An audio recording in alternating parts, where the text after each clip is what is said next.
আলহামদুলিল্লাহ ঐতিহাসিক শোলাকিয়া যুব সমাজ ও এলাকাবাসীর উদ্যোগে আয়োজিত আজকের এই ওয়াজ ও দোয়া মাহফিলের উপস্থিত সম্মানিত সভাপতি, দূর দূরান্ত থেকে আগত ওয়াইজিনে কেরাম, ওলামা হযরত, আশপাশ থেকে আগত আইম্মায়ে মাসাজিদ, মুদাররিসিনে মাদারিস, আমার সামনে সমবেত অত্র এলাকার সর্বজন শ্রদ্ধেয় মান্যবর মুরব্বী বাবারা, যুবক ভাইয়েরা, পর্দার অন্তরালে অবস্থানরত শ্রদ্ধেয়া সম্মানিতা মা ও বোনেরা, সকলের প্রতি আন্তরিক মোবারকবাদ আজকের এই ওয়াজ ও দোয়া মাহফিলকে স্বাগত জানানোর জন্য। মুহতারাম হাজিরিন, আমি আপনাদের সামনে কোরআনে কারীম সূরা মায়েদার 2 নম্বর আয়াত আপনাদের সামনে তিলাওয়াত করেছি। নবীজি সাল্লাল্লাহু আলাইহি ওয়াসাল্লামের বহু সংখ্যক হাদিস থেকে বুখারী শরীফে 5304 নম্বর হাদিস আপনাদের সামনে পাঠ করেছি। একটি আয়াত তিলাওয়াত করেছি, একটি মাত্র হাদিস আপনাদের সামনে পাঠ করেছি। আল্লাহ সুবহানাহু ওয়া তাআলা যদি তৌফিক দান করেন, এই একটা আয়াত আর একটা হাদিসকে সামনে রেখে খুব মুখতাসার অল্প সময় কয়েকটা কথা বলবো। এই নিয়তে কথাগুলো বলবো, এই উদ্দেশ্যে কথাগুলো বলবো, যেন আল্লাহ তাআলা প্রত্যেকটি ভালো কথা আর আমলি কথার উপর সবার আগে আমি গুনাহগারকে আমল করার তৌফিক দান করেন। এরপরে আল্লাহ তাআলা ভালো আর আমলি কথাগুলোর উপরে আমাদের সবাইকে আমল করার তৌফিক দান করেন, বলেন আমিন। আমি কোন রকম ভূমিকা ছাড়াই আমার আলোচনার দিকে প্রবেশ করতেছি। একটু মনোযোগের সাথে আমলের নিয়তে কথাগুলো শুনবেন, রাজি আছেন ইনশাআল্লাহ? আল্লাহ আমাদের সবাইকে তৌফিক দান করেন, বলেন আমিন। আল্লাহ তাআলা বলেন, বিসমিল্লাহির রহমানির রহিম,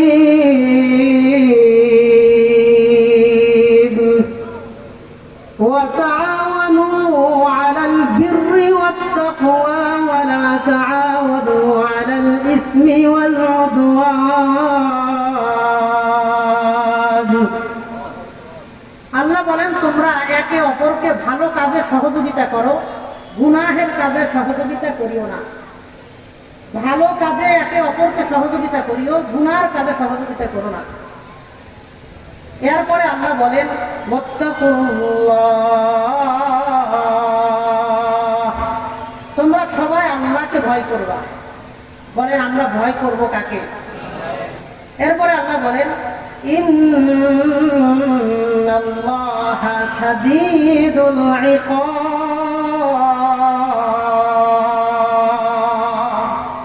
শোনো, আল্লাহ তাআলার শাস্তি বড় ভয়ঙ্কর। এই আয়াতে, সূরা মায়েদার 2 নম্বর এই আয়াতে আল্লাহ তাআলা বললেন, তোমরা একে অপরকে ভালো কাজে সহযোগিতা করবা, গুনার কাজে সহযোগিতা করবা না। তাহলে একে অপরকে ভালো কাজে সহযোগিতা করব, এটা আমাদেরকে আদেশ করলেন কে? এবার একটা হাদিস আপনাদের সামনে বলি।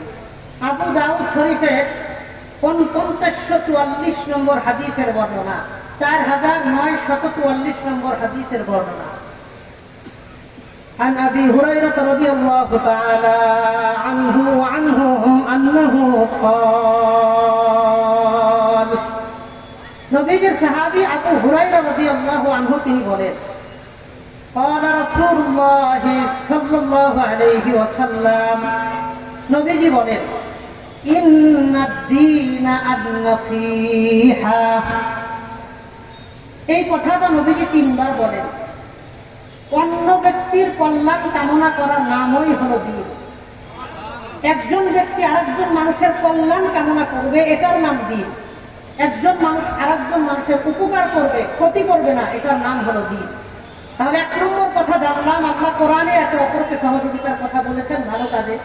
2 নম্বর কথা, একে অপরের ভালো কাজ করা, সহযোগিতা করা, কল্যাণ কামনা করা, এটার নামই হলো দ্বীন। 3 নম্বর একটা হাদিস আপনাদের সময়, বুখারী শরীফের 57 নম্বর হাদিসের বর্ণনা।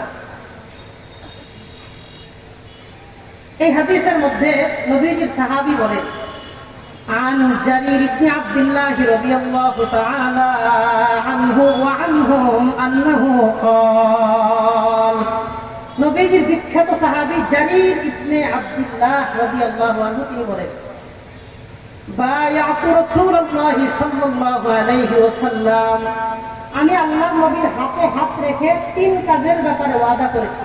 বলেন কয় কাজের ব্যাপারে? সাহাবী জারির ইবনে আব্দুল্লাহ বলেন, আমি নবীজির হাতে হাত রেখে 3 কাজের ব্যাপারে ওয়াদা করেছি, বাইআত গ্রহণ করেছি। কি কি কাজ তিনি বলেন? আলা ইকামিস সালাতি ওয়া ইতাইজ যাকাত। 1 নম্বর, আমি জীবনে কোনোদিন নামাজ কাজা করব না। বলেন সুবহানাল্লাহ। 2 নম্বর, ওয়া ইতাইজ যাকাত, আমি আমার জীবনে যাকাত দিতে অবহেলা করব না। 3 নম্বর, ওয়া নুসহি লিকুল্লি মুসলিমিন, আমি জীবনে প্রত্যেকটা মানুষের ভালো কামনা করব, কোনো মানুষের ক্ষতি করব না। তাহলে কয়টা কাজের ব্যাপারে নবীজির হাতে হাত রেখে তিনি ওয়াদা এবং বায়াত গ্রহণ করলেন? কয় কাজের উপর? 1 নম্বর, আমি জীবনে কোনোদিন নামাজ ছাড়ব না, নামাজ কাজা করব না। 2 নম্বর, তিনি বললেন আমার জীবনে আমি কোনোদিন যাকাত আদায়ে অবহেলা করব না। 3 নম্বর, তিনি বললেন আমি মানুষের কল্যাণ কামনা করব, আমার জীবনে কোনো মানুষের বিন্দুমাত্র ক্ষতি করব না। 3টা কাজে তিনি নবীজির সাথে ওয়াদাবদ্ধ হইলেন। তাহলে এবার প্রথম থেকে আসেন, কোরআন বলে একে অপরকে সহযোগিতা করো ভালো কাজে। 2 নম্বর, একে অপরকে সহযোগিতা করার নামই হলো ইসলাম। 3 নম্বর, সাহাবায়ে কেরাম তিনি নবীজির হাতে হাত রেখে বায়াত গ্রহণ করেছেন, অন্যের ক্ষতি করবে না, বরং অন্যকে দিনই কাজে সহযোগিতা করবে, কল্যাণ কামনা করবে। 4 নম্বর কথা, মানুষকে সহযোগিতা করলে আমার আপনার কি লাভ? নবীজি বলে, মুসলিম শরীফের 2699 নম্বর হাদিসের বর্ণনা, 2699 নম্বর হাদিসের বর্ণনা। عن أبي هريرة رضي الله تعالى عنه وعنهم أنه قال, আবু হুরায়রা থেকে বর্ণিত, قال رسول الله صلى الله عليه وسلم, নবীজি সাল্লাল্লাহু আলাইহি ওয়াসাল্লাম বর্ণনা করেন, ওয়াল্লাহু ফি আউনিল আবদি মা কানা আল আবদু ফি আউনি আখিহি। নবীজি বলেন, একজন মানুষ যতক্ষণ পর্যন্ত অন্য মানুষকে সহযোগিতা করতে থাকে, ওই সাহায্যকারী ব্যক্তিকে স্বয়ং আল্লাহ ততক্ষণ পর্যন্ত সহযোগিতা করতে থাকে। আমি আপনার বান্দারে সহযোগিতা করব, আমাকে আপনাকে সহযোগিতা করবেন কে? আল্লাহ। তাহলে ভূমিকাতে আমরা একটা কথা জানলাম, আমরা সমাজের মধ্যে যত পাড়া প্রতিবেশী আছে, আমরা পারলে একজন আরেকজনের উপকার করব, কোনোদিন কেউ কারো ক্ষতি করব না। ইনশাআল্লাহ রাজি আছি ইনশাআল্লাহ।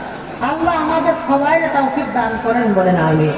এবার একটা হাদিস আপনাদের শোনাই। নবীজি সাল্লাল্লাহু আলাইহি ওয়াসাল্লাম বিদায় হজের ভাষণের মধ্যে 100 লক্ষ সাহাবায়ে কেরামদেরকে হাদিসটা বলে গেছে। নবীজি সাল্লাল্লাহু আলাইহি ওয়াসাল্লাম বলেন, মুসলিম শরীফের 6434 নম্বর হাদিসের বর্ণনা, 6434 নম্বর হাদিস, 6434 নম্বর হাদিসের বর্ণনা, 6434 নম্বর হাদিস।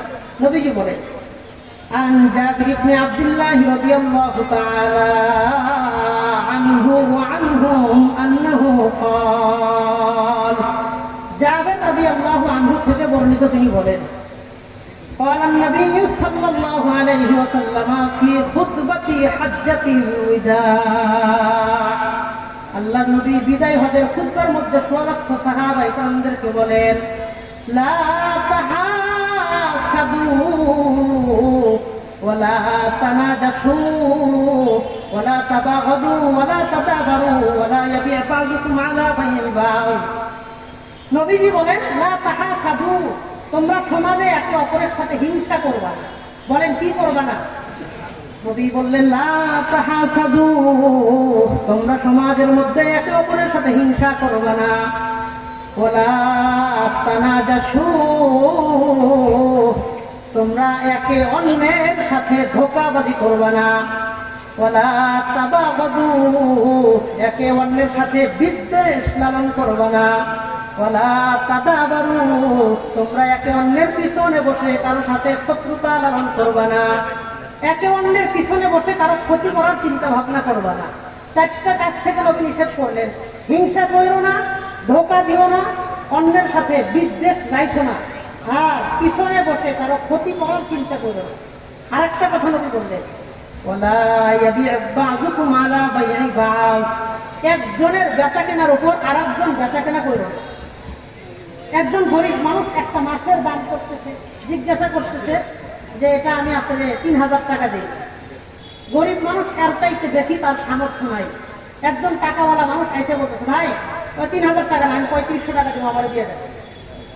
স্বাভাবিকভাবে ব্যবসায়ী তাকে মাছটা দিয়ে দিবে। তা আপনার এই আচরণের কারণে একজন গরিব মানুষের মনে কষ্ট লাগবে কি লাগবে না? হ্যাঁ, গরিব মানুষের সাথে কথা কাটাকাটি হয়ে কথা শেষ হয়ে গেছে, সে নিতে পারে নাই, সে তাকে দেয় নাই, সে চলে গেছে। এখন যদি আপনি এসে বলেন, আচ্ছা ভাই আমি 3500 দিয়ে আমারে দিয়ে দেন, তাহলে ওই ব্যক্তির মনে কষ্ট পাবে না। বিষয়টা কি বুঝতে পারছি সবাই? এটাই নবীজি বললেন, ওয়ালা ইয়াবি' বা'দুকুম আলা বাই'i বা'দ, একজনের বেচা কেনার উপর আরেকজন তোমরা বেচা কেনা করবে না, এতে অন্য মানুষ কষ্ট পাবে। এরপরে নবী বললেন, ওয়াকুনু ইবাদাল্লাহি ইখওয়ানা, তোমরা প্রত্যেকেই এক আল্লাহর বান্দা। বলেন সুবহানাল্লাহ। ওয়াকুনু ইবাদাল্লাহি ইখওয়ানা, তোমরা প্রত্যেকে এক আল্লাহর বান্দা হিসেবে ভাই ভাই হিসেবে বসবাস করবা।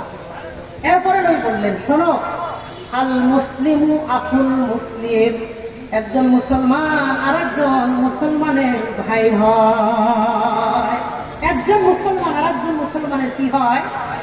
আল মুসলিমু আখুল মুসলিম, একজন মুসলমান আরেকজন মুসলমানের ভাই হয়। লা ইয়াযলিমুহু ওয়া লা ইয়াহকিরুহু ওয়া লা ইয়াখযুলুহু, একজন মুসলমান আরেকজন মুসলমানকে কোনোভাবে অন্যায় করবে না, কারো প্রতি জুলুম করবে না। ওয়া লা ইয়াহকিরুহু, কেউ কাউকে তুচ্ছ-তাচ্ছিল্য করবে না।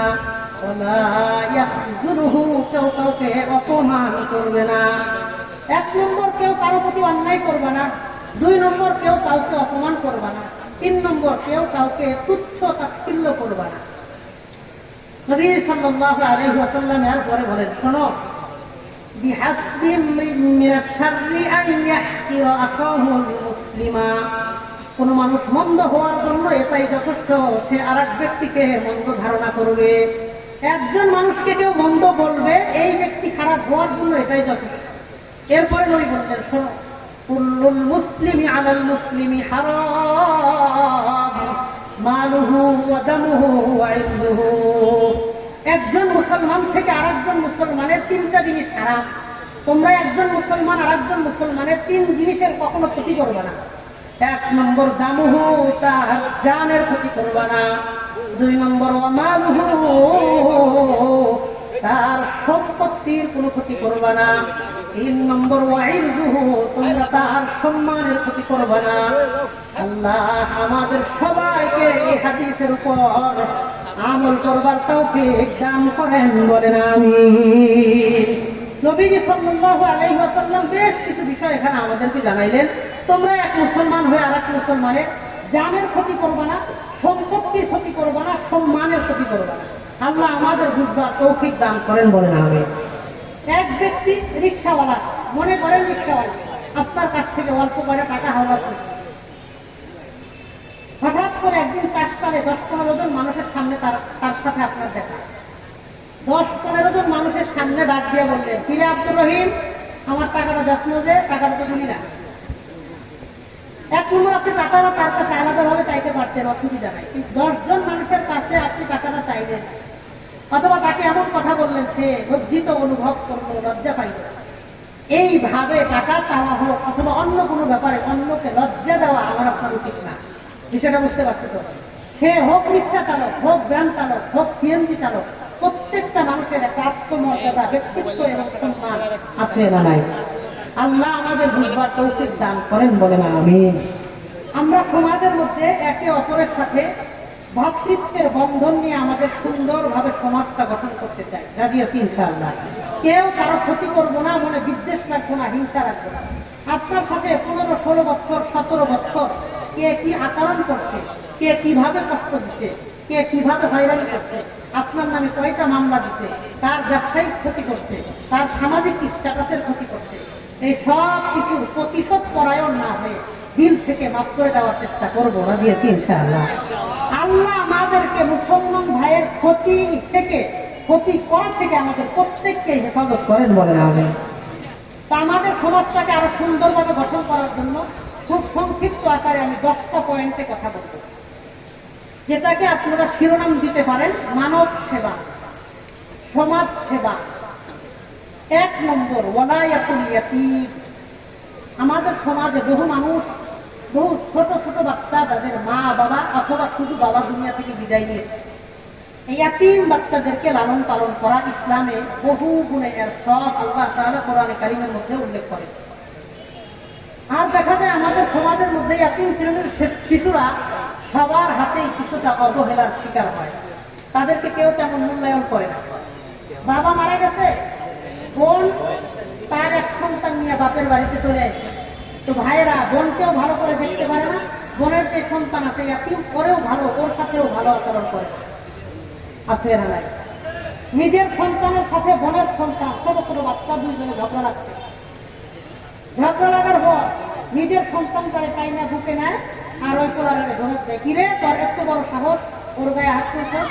আর একদিন আমার উল্টা পাল্টা আচরণ করলে ঘাট ধরে বাড়ি থেকে বাড়ি চলে, এমন কথা বলে আছে না নাই? কথা বলে আছে না নাই? না, এতিম বাচ্চাদেরকে লালন পালন করা, তাদের সাথে সহানুভূতিমূলক আচরণ করা, এটা আমার একটা দায়িত্ব। আল্লাহ আমাদের বোঝার তৌফিক দান করে। এতিমদের সম্পর্কে আমি 5টা কথা বলি। 1 নম্বর, কোরআনে কারীম সূরা বাকারা আয়াত নম্বর 83 নম্বর আয়াত, আল্লাহ তাআলা বলেন,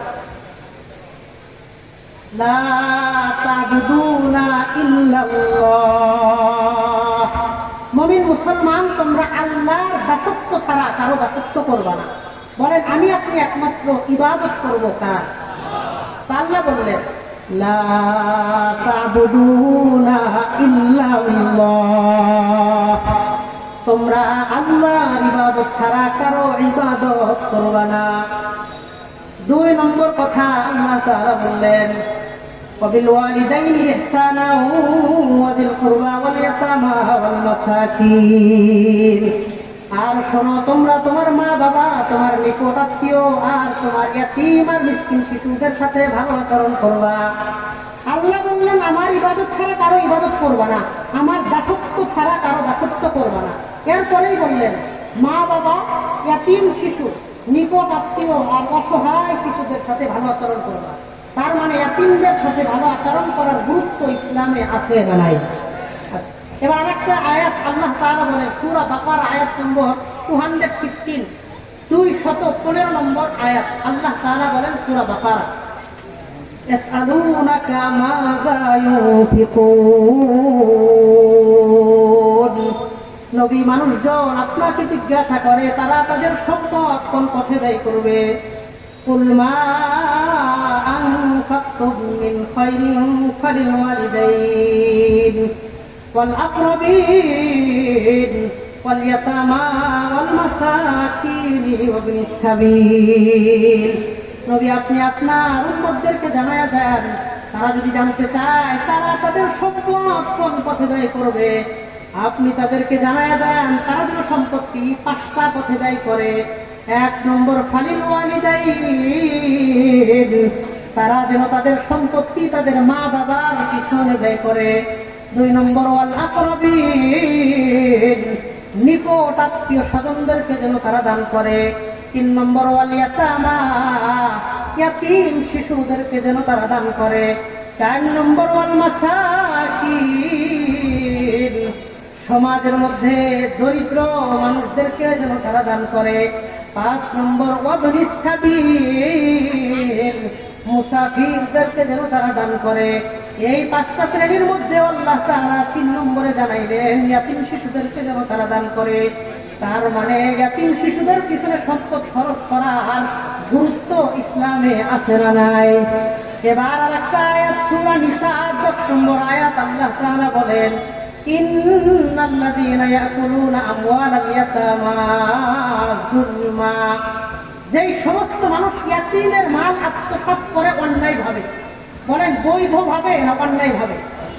আল্লাহ বলেন, ইন্নাল্লাযীনা ইয়াকুলুনা আমওয়ালাল ইয়াতামা যুলমা, যারা ইয়াতীমের মাল আত্মসাৎ করে, অবৈধভাবে জুলুম করে, ইন্নামা ইয়াকুলুনা ফি বুতুনিহিম নারা, কেমন যেন তারা তাদের পেটের মধ্যে আগুন ঢুকাইলো, বলেন নাউযুবিল্লাহ। এরপরে আল্লাহ বলেন ওয়াসায়াসলাউনা সাঈরা, এই সমস্ত মানুষ ইন্তেকালের পর তারা আল্লাহর জাহান্নামে প্রবেশ করবে, বলেন নাউযুবিল্লাহ। ইয়াতীমের মাল যারা অন্যায়ভাবে আত্মসাৎ করবে, ইয়াতীমের মালের দৃষ্টান্ত হলো আগুনের মতো, কেমন যেন তারা পেটের মধ্যে আগুন ঢুকাইতেছে, মরার পরে তারা সরাসরি জাহান্নামে যাবে। ওই যেমন একটা উদাহরণ দেয় সহজে বুঝতে, বাবা মারা গেছে 2 বছর আগে, 3 ভাই, বড় ভাইয়ের 1 সন্তান, 1 মেয়ে, 1 ছেলে 1 মেয়ে, 2 সন্তান রেখা বাবা মারা গেছে। বাবার 2 বছর পরে বড় ভাই মারা গেছে। এখন বড় ভাইয়ের যে 2 সন্তান আছে, এই 2 সন্তান বাবার সম্পত্তি হিসেবে সম্পত্তি পাবে কি পাবে না? কথা বলেন, পাবে কি পাবে না? অবশ্যই পাবে। এখন যখন বাবা মারা গেছে, বাবা মারা যাওয়ার 2 বছর পর্যন্ত সম্পত্তি ভাগ করে নাই, বড় ভাই যখন মারা গেছে বাকি রয়েছে 2 ভাই। 2 ভাইয়ের সম্পত্তি গুলা বন্টন করে নিয়ে নিছে। আর যে 2 ভাতিজা আছে ইয়াতীম, ওদেরকে কোনো রকম 9-6 ঘুষ দিয়া, অল্প সম্পত্তি দিয়া বাকি সম্পত্তি নিজেরা মাইরা দেয়, আছে না? আর যদি ভাবির বয়স একটু কম থাকে, তাইলে বলে যে এখন তো ভাইও মারা গেছে, 8টি সন্তান নিয়ে মায়ের বাড়ি চলে যায়। শ্বশুর বাড়িতে এতটা অযত্নে তাদেরকে রাখে যে এই বাড়িতে থাকার মতন আর কোনো পরিবেশ থাকে না। পরবর্তীতে বাবার বাড়িতে চলে যায়। বাবার বাড়িতে চলে গেলে ইয়াতীমদের সন্তান অন্য ভাইরা সিস্টেমে নিজেদের ভাগে সব রেজিস্ট্রি করে আছে না ভাই? তো মনে রাখবেন, ইয়াতীমের সম্পত্তি আগুন। ইয়াতীমের সম্পত্তি বলেন কি? ইয়াতীমের সম্পত্তি কি? সবাই কন, ইয়াতীমের সম্পত্তি কি? যে ইয়াতীমের সম্পত্তি খাবে তার পেটের মধ্যে জাহান্নামের আগুন ঢুকাবে। আল্লাহ বলেন ওয়াসায়াসলাউনা, শায়েখ যারা আছেন, সিন যখন ফেলে মুজারের শুরুতে আসে, এটা তাকিদের অর্থ দেয় এবং আন করিব এর অর্থ দেয়। তার মানে এই লোকটার মরতে দেরি, আল্লাহ জাহান্নামে যাইতে দেরি হবে না, বলেন না? হুজুর আমার তর্জমা ঠিক আছে? ওয়াসায়াসলাউনা সাঈরা এর অর্থ হলো সে মরতে দেরি, আল্লাহ জাহান্নামে যাইতে দেরি হবে না, বলেন নাউযুবিল্লাহ।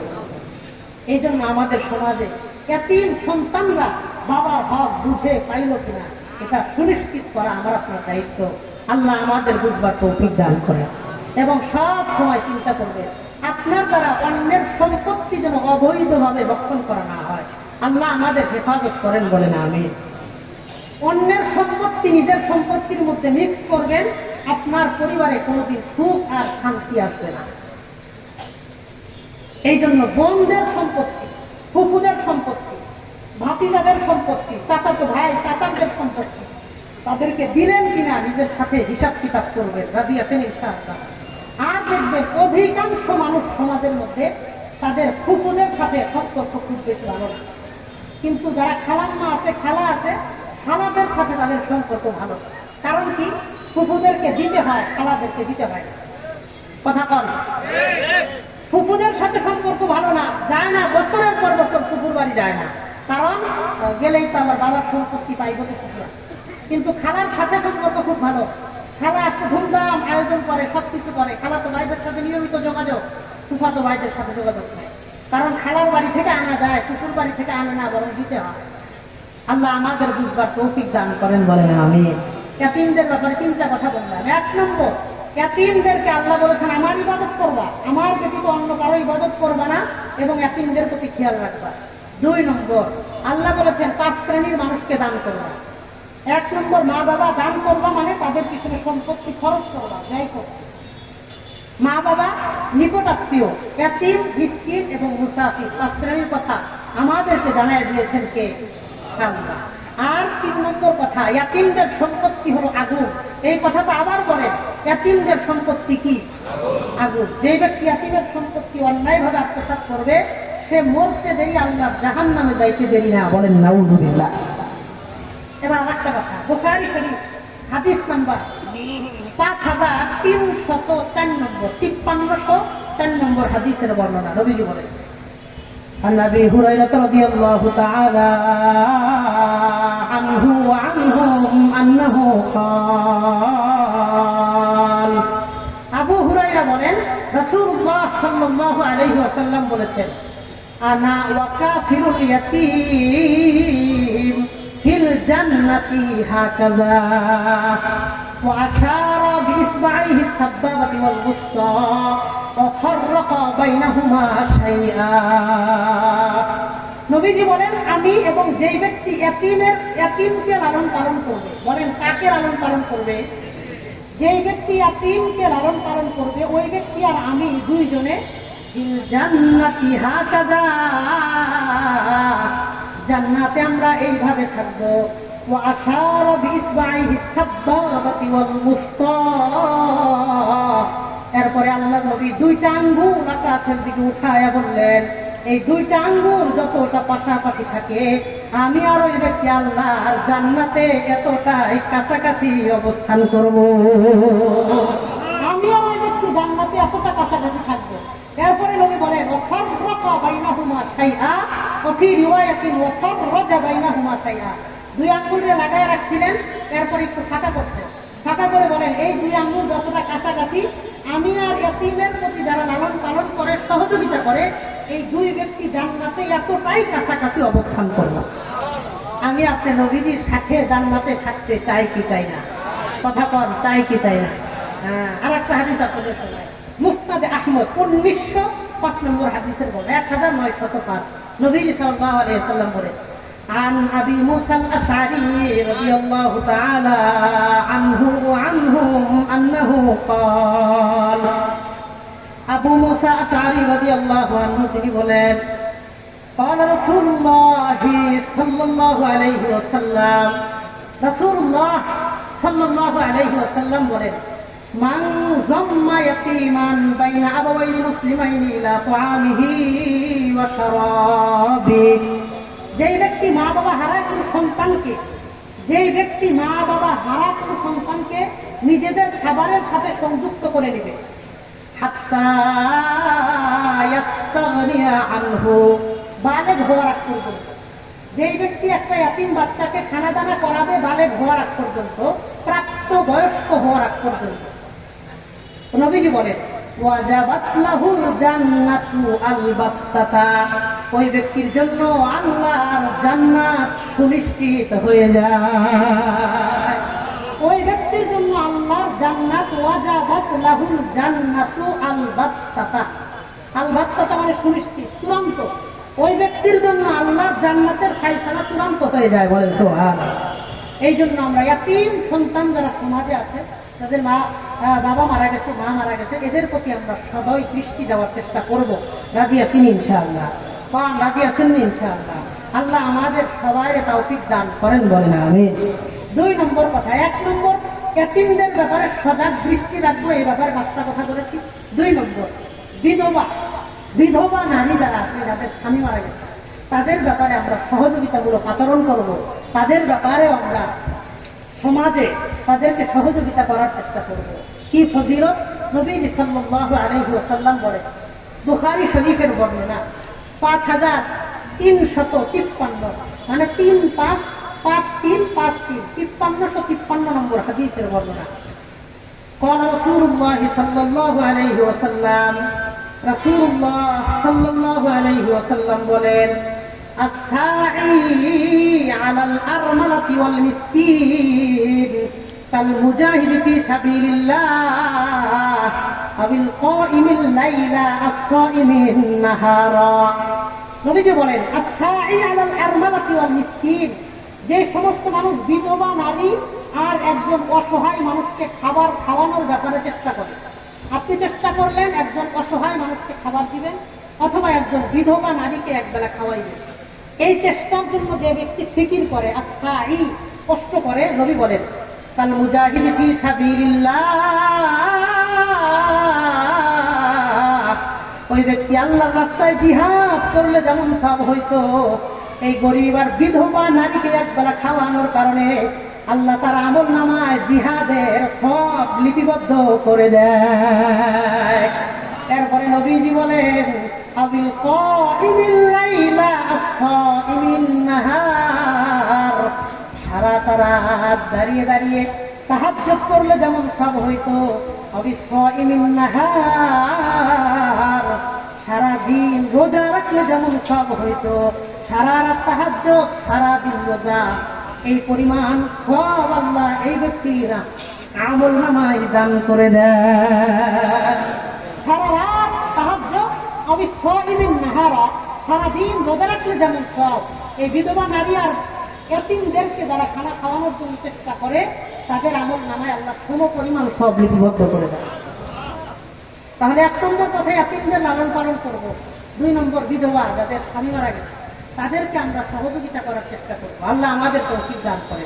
3 নম্বর কথা, আমরা ক্ষুধার্ত অথবা দরিদ্র, ক্ষুধার্ত অথবা দরিদ্র, লোকটা আসলেই দরিদ্র এটা হইতে পারে, অথবা লোকটা ক্ষুধার্ত, লোকটা গরিব না কিন্তু হঠাৎ টাকা পয়সা মানিব্যাগ সব হারায় গেছে, এখন পেটে খুব ক্ষুধা, পেটে খুব ক্ষুধা। লোকটা স্বাবলম্বী কিন্তু পেটে ক্ষুধা, এমনটা হইতে পারে কি পারে না? লোকটা দরিদ্র না কিন্তু ক্ষুধার্ত। তো ক্ষুধার্ত অথবা দরিদ্র মানুষদেরকে খাবার খাওয়ানো এটা খুব গুরুত্বপূর্ণ আমল। ক্ষুধার্ত মানুষকে খাবার খাওয়ানোর চেষ্টা করা অনেক ভালো আমল। কি পরিমাণ ভালো আমল, আমি কোরআনের 2 জায়গা থেকে কয়েকটা আয়াত আপনাদেরকে শোনাবো ইনশাআল্লাহ। বড় ভাই আশা রাখতে। 1 নম্বর সূরা বালাদ 7 থেকে 17, 10টা আয়াত আল্লাহ তাআলা বলেন, একটু খেয়াল করে শুনবেন। একজন ক্ষুধার্ত মানুষকে খাওয়ানো কতটা সওয়াবের কাজ হতে পারে আল্লাহ তাআলা বলেন।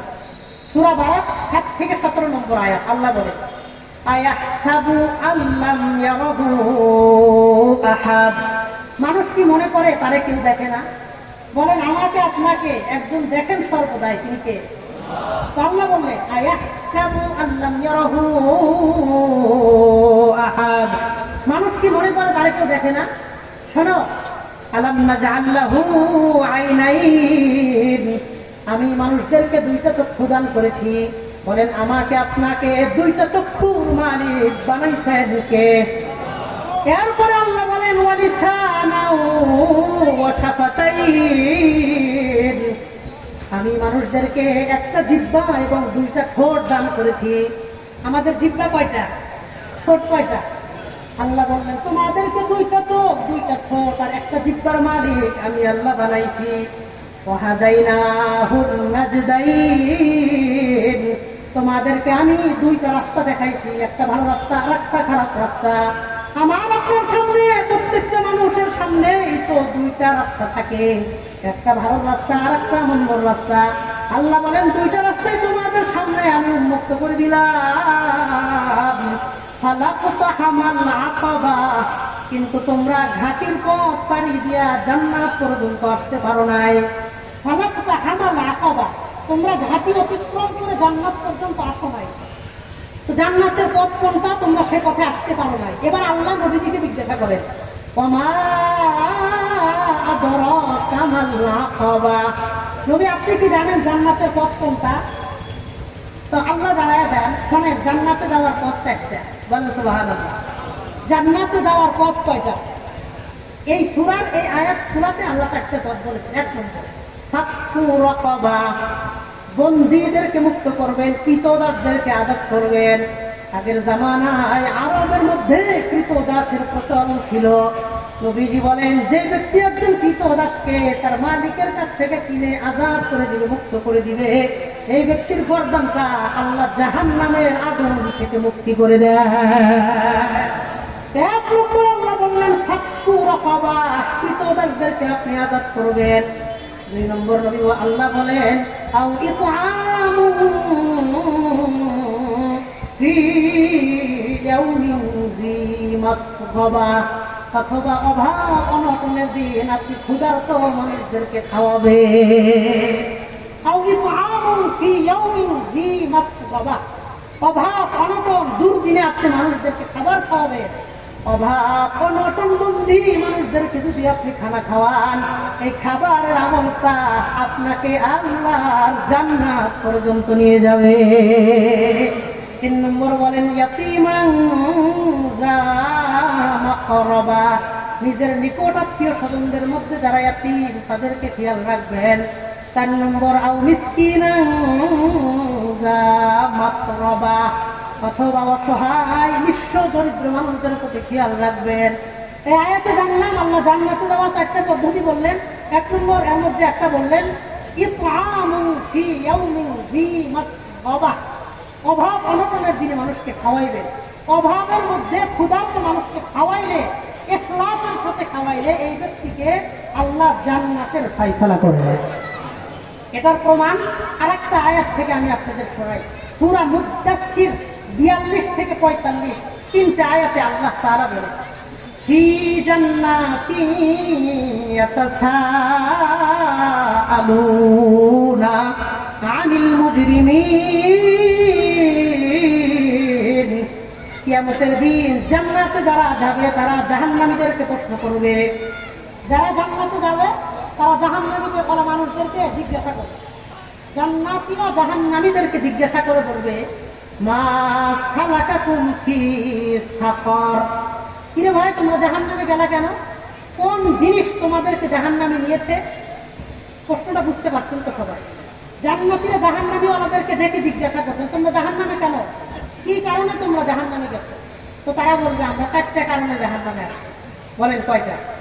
1 নম্বর বলবে, ক্বালু লাম নাকু মিনাল মুসাল্লিন। 1 নম্বর জবাব দিয়ে বলবে, ভাই আমরা দুনিয়াতে থাকতে নামাজ পড়তাম না। কি করতাম না?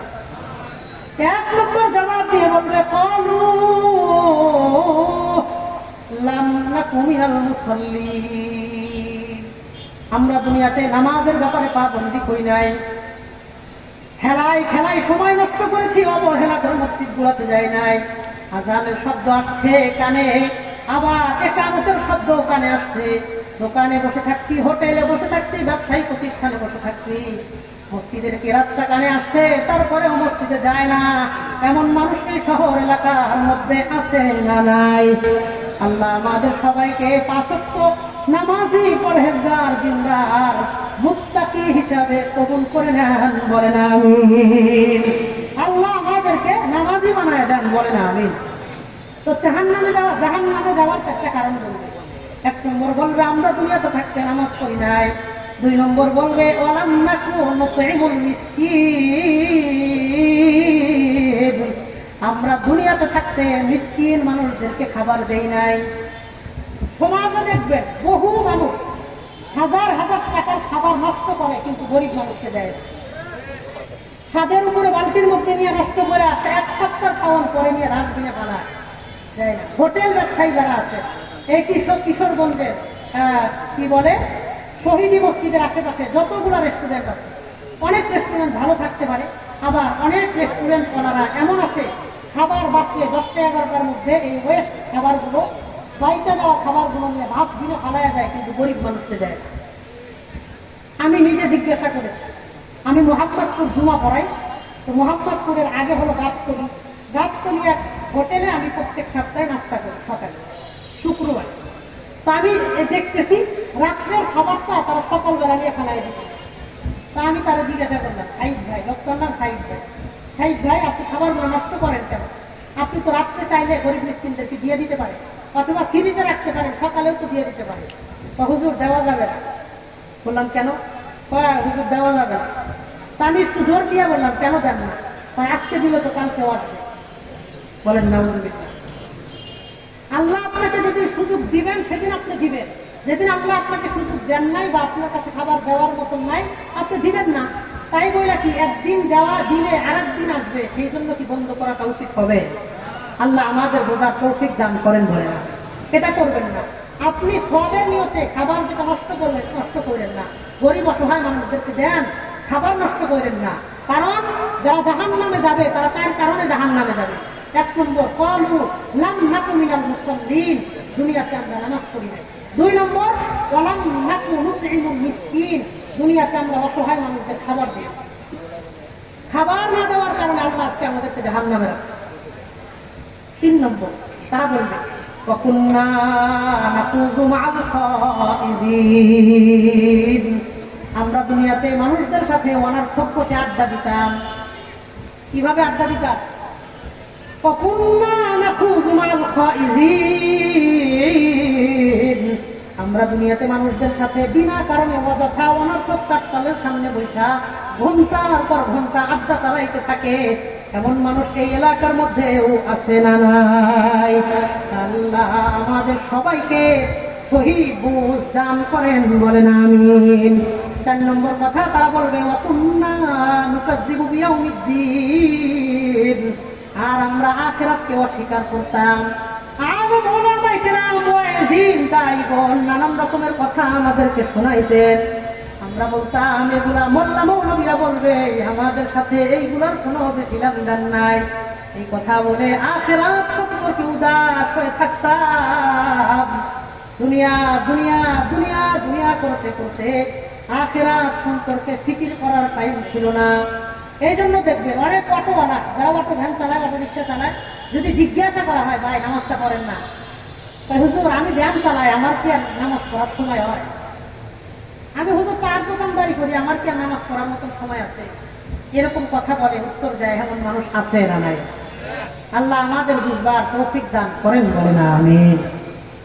তাহলে তারা একটা জানতে পারলাম ক্ষুধার্ত মানুষকে খাবার না দেওয়ার কারণে মানুষ জাহান্নামে যাবে। তাহলে আমরা অনেক সময় আমরা ছোটবেলাতেও দেখতাম যে মানুষ শুধু স্পেসিফিকলি গরিবদেরকে দাওয়াত দিত, যে আজকে আমার বাড়িতে 10 জন ফকির খাওয়াবো, এরকম ভাবে স্পেশালি তাদের জন্য আয়োজন করতে শুধু গরিবদেরকে দাওয়াত দিতেন। আর এখন বর্তমান সমাজের চিত্র হয়েছে এমন, কোন এলাকায় গরিব মানুষদেরকে কেউ দাওয়াত দেয় না। যিনি চেয়ারম্যান, যিনি মেম্বার, কমিশনার, কাউন্সিলর, ওই সমস্ত মানুষদেরকে দাওয়াত দেয়, ভিআইপি ভাবে দাওয়াত দেয়, গরিবদেরকে আশেপাশেও যাইতে দেয়। বিয়ার অনুষ্ঠানের মধ্যে কাজ সিস্টেম করে, গেটের সামনে যাইবেন, কমিউনিটি সেন্টারের কাছে যাইবেন, ওখানে একজন অপরিচিত মানুষ দাঁড়ায়, পরিচিত কেউ দাঁড়ায় না। কারণ যদি গরিব মানুষ একজন আসে, আমি যদি তার চেহারা চিনি আর যদি যাইতে না দিই, তাহলে তো বিষয়টা খারাপ দেখা যায়। তো আগে থেকে আমি টেকনিক অবলম্বন করলাম, একজন অপরিচিত মানুষকে কমিউনিটি সেন্টারের সামনে দাঁড় করায়, আর গেলে বলে please sir show me your card, sir please আপনার কার্ডটা একটু দেখান। আপনি কার্ড দেখাইবেন, আপনার যাইতে দিবে। গরিবের কার্ডও নাই, গরিবের কার্ডে খাওয়ানো না। 2 বালতি 3 বালতি 3 দাম 5 গ্রাম খাবার, রোজ, গরুর গোশত, বিভিন্ন রকমের সালাদ, বিভিন্ন রকমের তরকারি, সব ওগুলোর মধ্যে ঢাইলা ফালাই দিবে। তারপরে গরিব মানুষ নিতে চাইলেও তাদেরকে দেয় না।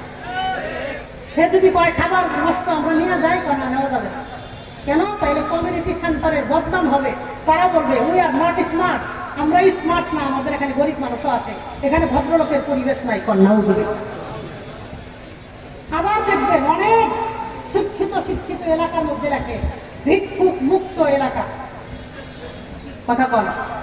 তার মানে এই এলাকায় ভিক্ষুক আসাও নিষেধ, ভিক্ষুকদেরকে দান করাও নিষেধ, ভিক্ষে করাও নিষেধ। আল্লাহ আমাদের বুঝবার তৌফিক দান করে।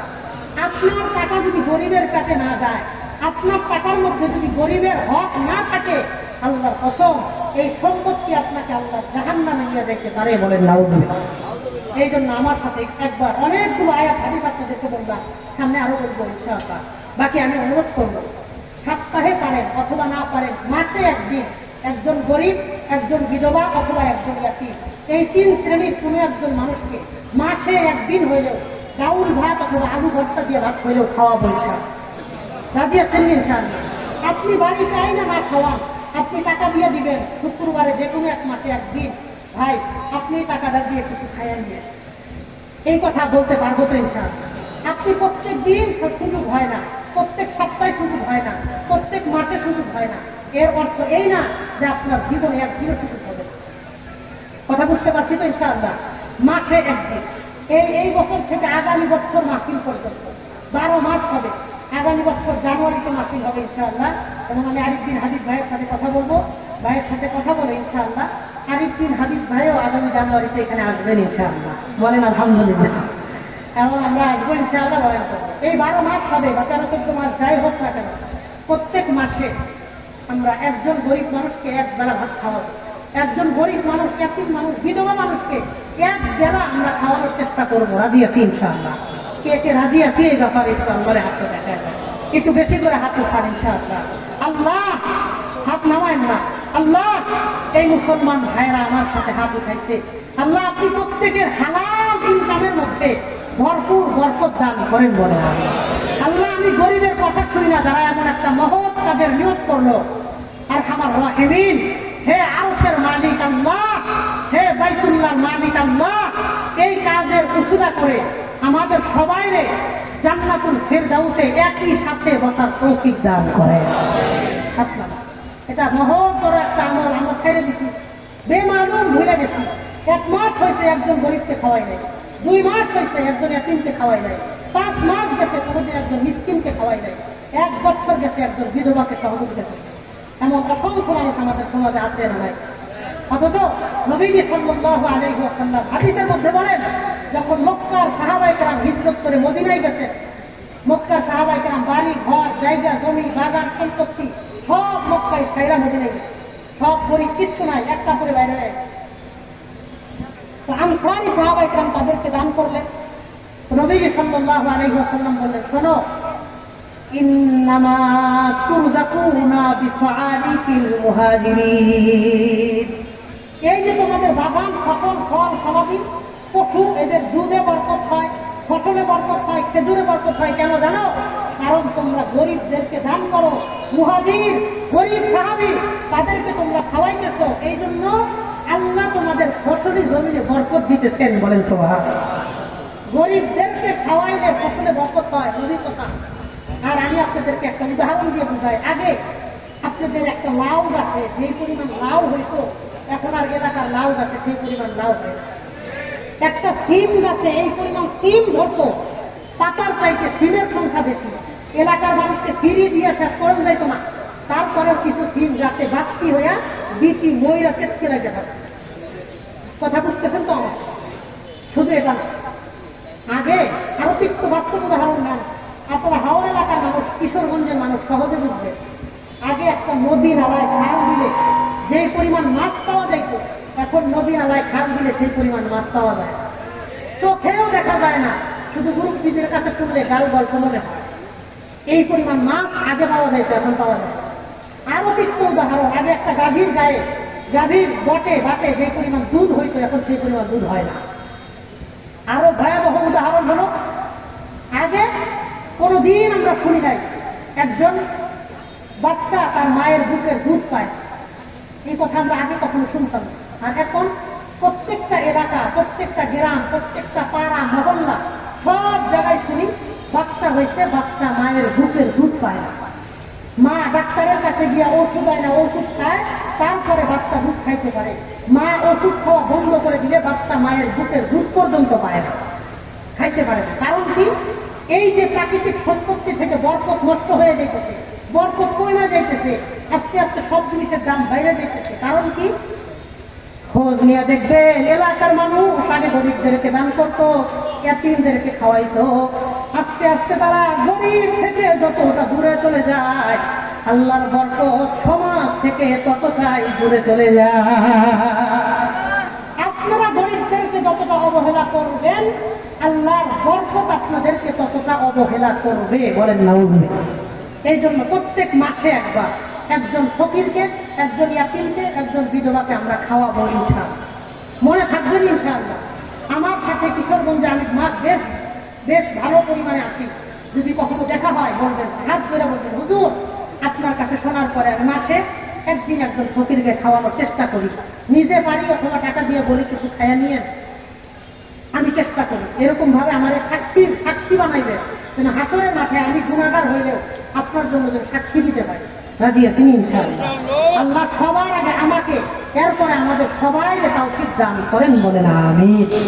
1 নম্বর ইয়াতীমদেরকে আমরা লালন পালন করব। 2 নম্বর বিধবাদেরকে সহযোগিতা করব। 3 নম্বর ক্ষুধার্ত ব্যক্তিকে আমরা খাওয়াবো। 4 নম্বর কথা, অসুস্থ মানুষকে আমরা দেখতে যাব। সমাজের মধ্যে কেউ অসুস্থ হইলে আমরা তারা দেখতে যাওয়ার চেষ্টা করবো। এতে অনেক ফজিলত। কি পরিমাণ ফজিলত? 2টা হাদিস থেকে খুব সংক্ষেপে আসে, কারণ ভাই আসার সময় হয়নি। তিরমিজি শরীফের 2737 নম্বর হাদিস, 2737 নম্বর হাদিসের বর্ণনা। عن أبي هريرة رضي الله تعالى عنه وعنهم أنه قال, أبو هريرة رضي الله عنه বলেন, قال رسول الله صلى الله عليه وسلم, আল্লাহ নবী বলেন লিল মুমিনি আলাল মুমিনি সিত্তু খিসাল, একজন মুমিন আরেকজন মুমিনের উপর 6টা অধিকার আছে। কয়টা অধিকার? একজন মুমিনের আরেকজন মুমিনের উপর 6টা অধিকার আছে। 1 নম্বর নবী বলেন ইয়াউদুহু ইযা মারিযা, অসুস্থ হইলে মুমিন আরেকজন অসুস্থ ভাইকে দেখতে যাবে। 2 নম্বর ওয়াশহাদুহু ইযা মাতা, ওই লোকটা যখন মারা যাবে তার জানাজা পড়তে যাবে। 3 নম্বর ওয়ায়ুজিবুহু ইযা দাআ, লোকটাকে দাওয়াত দিলে মুমিনের দাওয়াত মুমিন কবুল করবে। 4 নম্বর ওয়ায়ুসাল্লিমু আলাইহি ইযা লাকিয়া, মুমিনের সাথে যখন মুমিনের সাক্ষাৎ হবে মুমিন মুমিনকে সালাম দিবে। 5 নম্বর নবী বলেন ওয়ায়ুসাম্মিতুহু ইযা আসাসা, আর হাসির জবাবে মুমিন মুমিনের হাসির জবাব দিবে। হাসি আসার পরে যদি মুমিন বলে আলহামদুলিল্লাহ, তাহলে আমরা জবাবে বলবো ইয়ারহামুকাল্লাহ। মনে থাকবেন ইনশাআল্লাহ। 6 নম্বর তিনি বলেন, নবীজি সাল্লাল্লাহু আলাইহি ওয়াসাল্লাম বলেন ওয়ায়ানসাহু লাহু ইযা শাহিদা আও গাবা, মুমিন উপস্থিত থাকুক অথবা অনুপস্থিত থাকুক, মুমিন মুমিনের কল্যাণ কামনা করবে, মুমিন মুমিনের ক্ষতি করবে না। এই 6টা কাজ একে অপরের জন্য করবে। আরেকটা হাদিস আপনাদের শোনাই, নবীজি সাল্লাল্লাহু আলাইহি ওয়াসাল্লাম বলেন 5373, অর্থাৎ 5373 নম্বর হাদিসের বর্ণনা, বড় আজীব একটা হাদিস। নবীজি সাল্লাল্লাহু আলাইহি ওয়াসাল্লাম বলেন ইয়াকুলুল্লাহু সুবহানাহু ওয়া তাআলা ইয়াওমাল কিয়ামাতি ইয়া ইবনে আদম, আল্লাহ তাআলা কিয়ামতের দিন বনি আদমকে জিজ্ঞাসা করবেন, বনি আদমকে জিজ্ঞাসা করে বলবেন ইন্নী মারিদতু ফালাম তাউদনি, হে বনি আদম আমি তো অসুস্থ হয়েছিলাম, তুমি তো আমাকে দেখতে আসো না। বলেন সুবহানাল্লাহ। আল্লাহ কি অসুস্থ হয়? তো আল্লাহ বনি আদমকে জিজ্ঞাসা করবে ইন্নী মারিদতু ফালাম তাউদনি, আমি অসুস্থ হয়েছিলাম তুমি তো আমাকে দেখতে আসো না। এবার মানুষ জবাব দিবে, বনি আদম জবাব দিয়ে বলবে কাইফা আউদুকা ওয়া আনতা রাব্বুল আলামিন, আল্লাহ আপনি তো সারা জগতের প্রতিপালক, আপনি রব্বুল আলামিন, আমরা কিভাবে আপনাকে দেখতে যাব?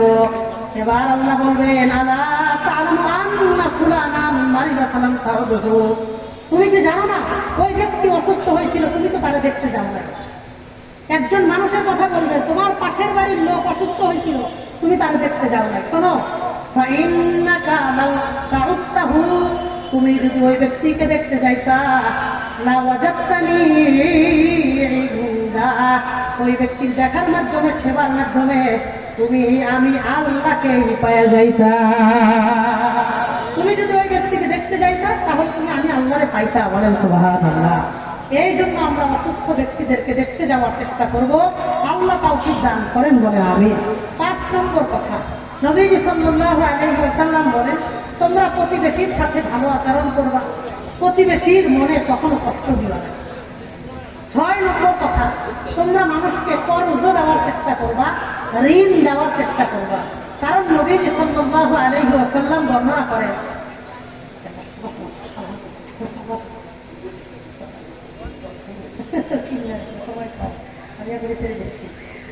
6 নম্বর কথা, আমরা মানুষকে কষ্টের সময় ঋণ দিব, কারণ নবীজি সাল্লাল্লাহু আলাইহি ওয়াসাল্লাম বলেন, ভালো করে শোনেন, মা মিন মুসলিমিন ইয়াকুরিদু মুসলিমান ফারদান মাররাতাইন, কোন একজন মুসলমান যদি আরেকজন মুসলমানকে 2 বার কর্জ দেয়, কয়বার? একজন মুসলমান যদি আরেকজন মুসলমানকে 2 বার কর্জ দেয়, ইল্লা কাসাদাকাতিহা মাররাতান, এই পরিমাণ টাকা একবার আল্লাহ রাস্তায় দান করলে যেমন সওয়াব, 2 বার কর্জ দিলে সমপরিমাণ সওয়াব আল্লাহ তাকে দিয়ে দেয়। কর্জ দেওয়ার অনেক ফজিলত, কিন্তু আমাদের সমাজে বর্তমানে কর্জ দেওয়ার সেই পরিবেশটা আর নাই। যখন নিজে কর্জ দিবেন নিজের বাদশা মনে হবে, আমার টাকা আছে আমি কর্জ দিলাম। কর্জ দেওয়ার সময় নিজের বাদশা মনে হইব, আর যখন কর্জের টাকা উঠাইতে যাবে নিজের ফকির মনে হইব। দেন না ভাই, টাকাটা দেন না, আছে না নাই। মানুষের জবান ওয়াদা নষ্ট হয়েছে, এই জন্য মানুষের মুআমালাত নষ্ট হয়ে গেছে। আল্লাহ আমাদের বোঝার তৌফিক দান করেন বলেন আমিন। 7 নম্বর কথা, মানুষের মধ্যে প্রাণ বিতরণ করা, এদের দ্বারা সামাজিক বন্ধন তৈরি হয়। 8 নম্বর কথা, শরণার্থী যারা আছে তাদেরকে আশ্রয় দেওয়া, শরণার্থীদেরকে সহযোগিতা করা। ইরহামু মান ফিল আরদি ইয়ারহামুকুম মান ফিস সামা।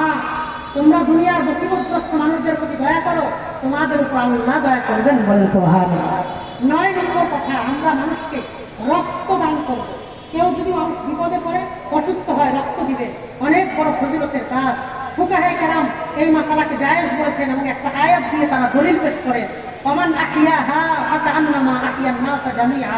যে ব্যক্তি কোনো একজন মানুষকে জীবন বাঁচাইতে সহযোগিতা করবে, আল্লাহ বলেন কেমন যেন সে বিশ্বের সমস্ত মানুষকে নতুন জীবন দান করবে। এই জন্য আমরা এটা চেষ্টা করবো। 10 নম্বর, সামাজিক উন্নয়নমূলক কাজের চেষ্টা করবো। মোট 10টা কথা বললাম। মানব সেবা, সমাজ সেবা সম্পর্কে 10টা কথা বললাম। 1 নম্বর, ইয়াতীমদের সাথে কঠোর আচরণ করবেন না, ইয়াতীমদের সাথে ভালো আচরণ করবে। 2 নম্বর, মানুষকে আমরা বিধবাদেরকে সহযোগিতা করব। 3 নম্বর, ক্ষুধার্ত মানুষকে খাবার খাওয়ানোর চেষ্টা করব। 4 নম্বর, মানুষ অসুস্থ হইলে তাকে দেখতে যাব। 5 নম্বর, প্রতিবেশীর সাথে ভালো আচরণ করব। 6 নম্বর, বিপদগ্রস্ত মানুষকে ঋণ দিয়া সহযোগিতা করব। 7 নম্বর, বিপদগ্রস্ত মানুষের মধ্যে ত্রাণ বিতরণ করব, সেটা ঋণ না, ত্রাণ, অর্থাৎ বিপদ থেকে উদ্ধার কাজে মানুষকে সহযোগিতা করব। 8 নম্বর, শরণার্থীদেরকে আমরা আশ্রয় দিব, সহযোগিতা করব। 9 নম্বর, মানুষকে রক্ত দিব। 10 নম্বর কথা, সমাজের উন্নয়ন এবং কল্যাণমূলক কাজ করব। মানুষকে পেরেশানি করব না, মানুষকে ক্ষতি করার চেষ্টা করব না। সে আমার ক্ষতি করছে, আমি মাফ করে দিব। মানুষের নামে মিথ্যা মামলা হামলা দিয়া মানুষকে পেরেশান করব না। রাজি আছি ইনশাআল্লাহ।